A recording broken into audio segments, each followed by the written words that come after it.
Hey guys, Javen Keaton here. Today I just figured I'd show you a couple of ways that I check my soil moisture so I can water more efficiently and effectively. The first method I'm going to show you guys today is a moisture meter. Now this one's multi-purpose, but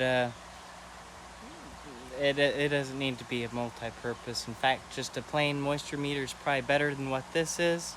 This just happens to be what I have. And I did check prices before I started filming, and pretty much any kind that you want is around $10. Whether it's a really nice one or a kind of a cheapie, they're pretty close in price. But like I kind of hinted at there, some of them are cheap and some of them are nicer. So might have to do some research on buying them. As you can see, I only have one, so I have not done research on which one's the best, which one's not.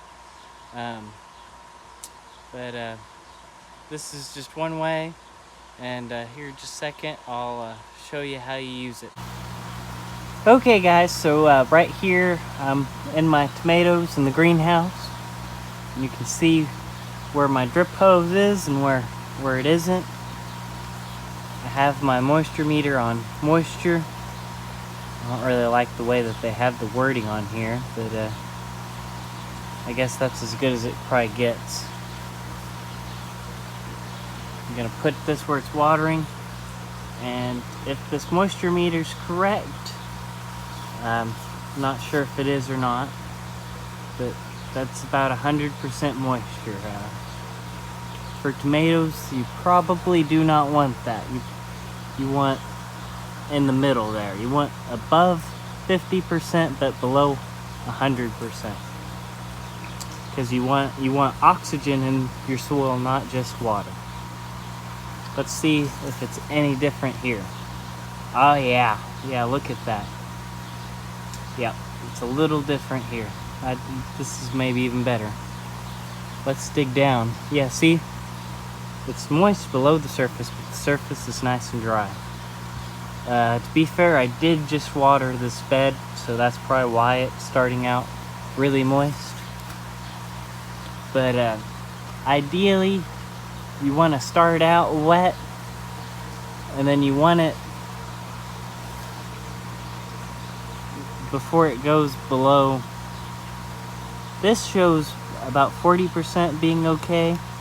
But what I was always taught is about 50% is ideal. So you'd want to go from maximum to ideal. But also the type of crop you have will make a big difference. Lettuce, for instance, doesn't mind a wet soil. But your squashes and stuff may not be quite as tolerant. Okay guys, so my next method, any of you who've been following for a while have seen, because I have done a video on it before. This is what I used in my pumpkin patch last year, but just put a plastic container. It doesn't really matter what kind. Probably doesn't even need to be plastic, but it needs to be weather resistant.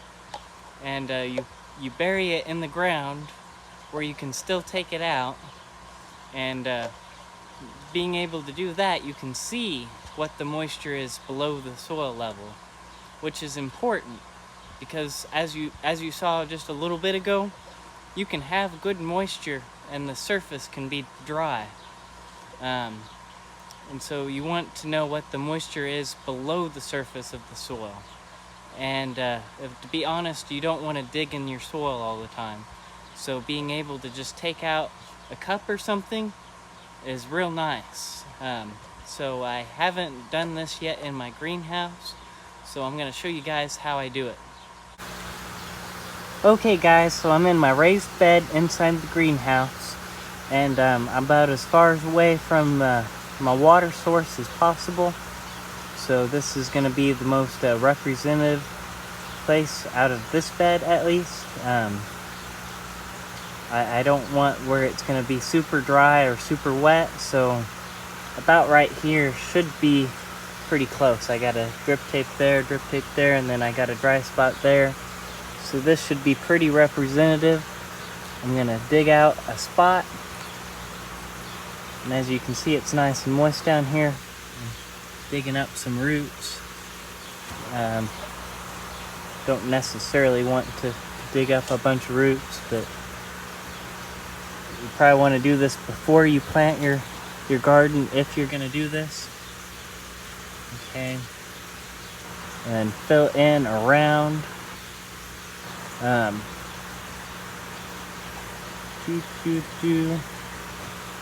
Broke off a root.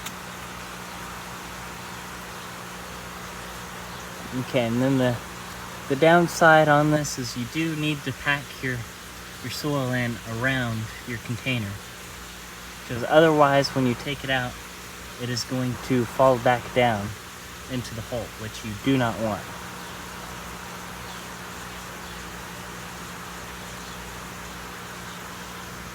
Nope, that's not good enough.